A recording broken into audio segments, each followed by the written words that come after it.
Yes, they've talked about other institutions that were sold. What is the exchange rate now? 436. 436. And the people that are coming to buy these assets will pay in dollars. You want to sell oil assets at a time? We are in depression, not even recession.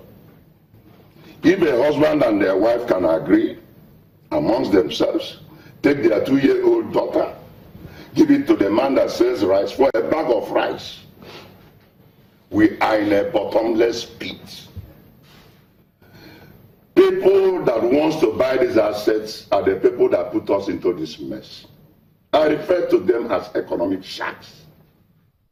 And there are people that are in government right now.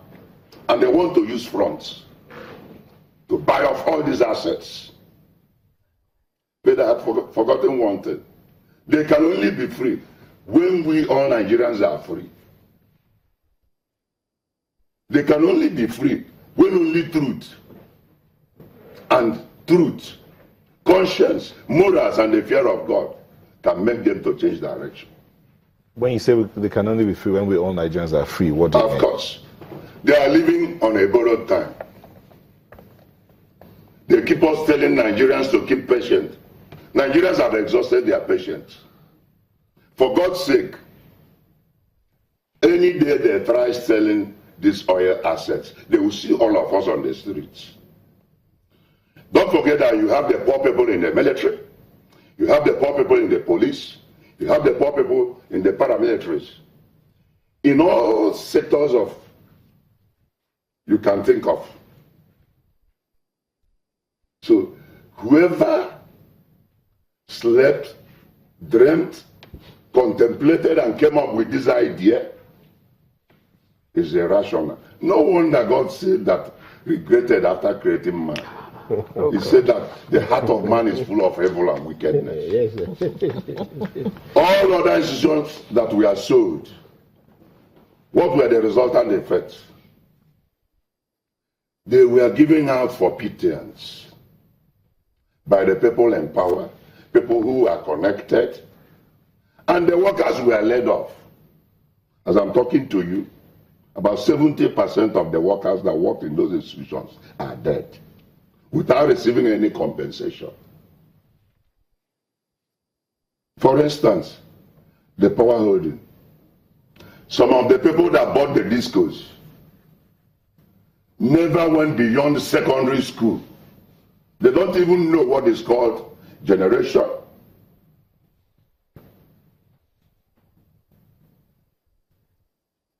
distribution, and so on and so forth. Yet, we pay for services not rendered. At the end of the month, they will bring bills. Bloated and inflated bills. Our leaders must think. Let them put on their thinking cap. Nigeria is not the only oil producing country.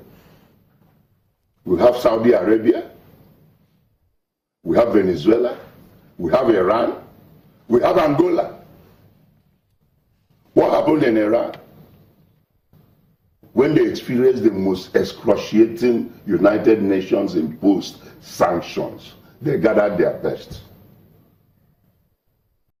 First, they decided we must be resilient. There must be transparency. We must do what we call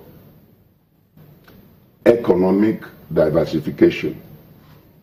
Urgently, they went into uranium and they were exporting it to certain countries that needed them.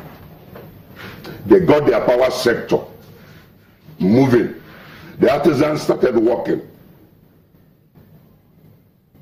The poor people, they were having 24-hour electricity. With that, Iran survived the UN-imposed sanctions. They stood on their feet. Now, the sanction has been lifted. Go to Iran and see what is happening there. They pay salaries 21st of every month. Okay. Tosi, let me bring you in here. Labour has said that from experience, privatization doesn't seem to have worked, and it is not the way to go at all. I would disagree with that in the sense that privatization isn't necessarily the issue here. It's more about how did it go about it.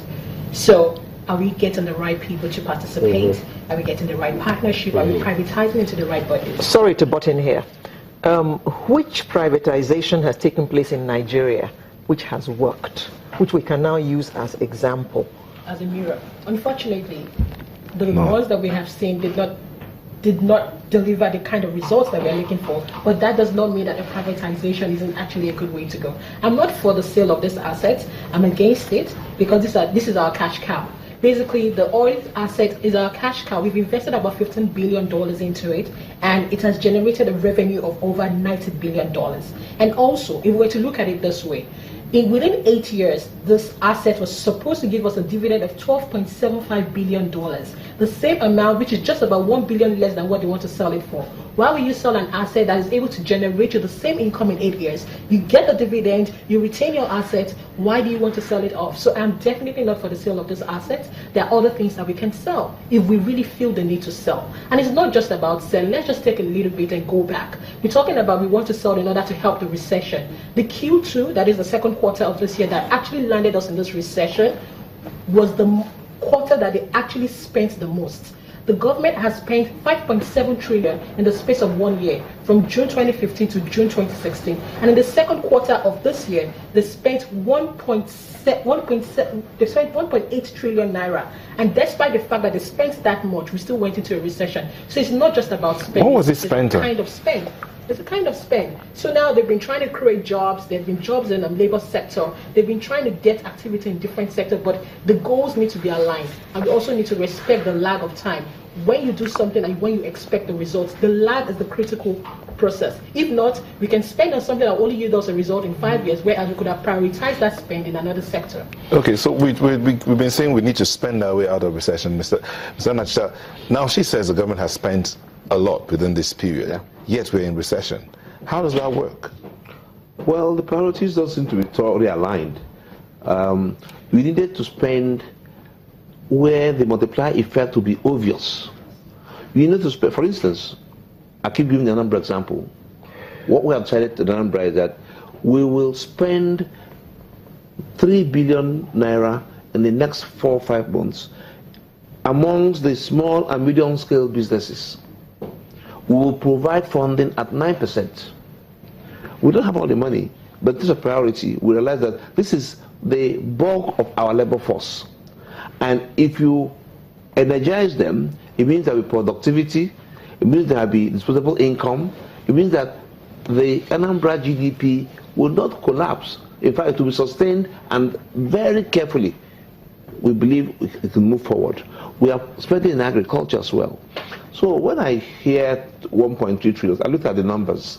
Okay, I'm if you can not just, sure. just hold your thought. When we come back, we'll look at the breakdown of these numbers and the economy. We'll be back shortly, don't go away.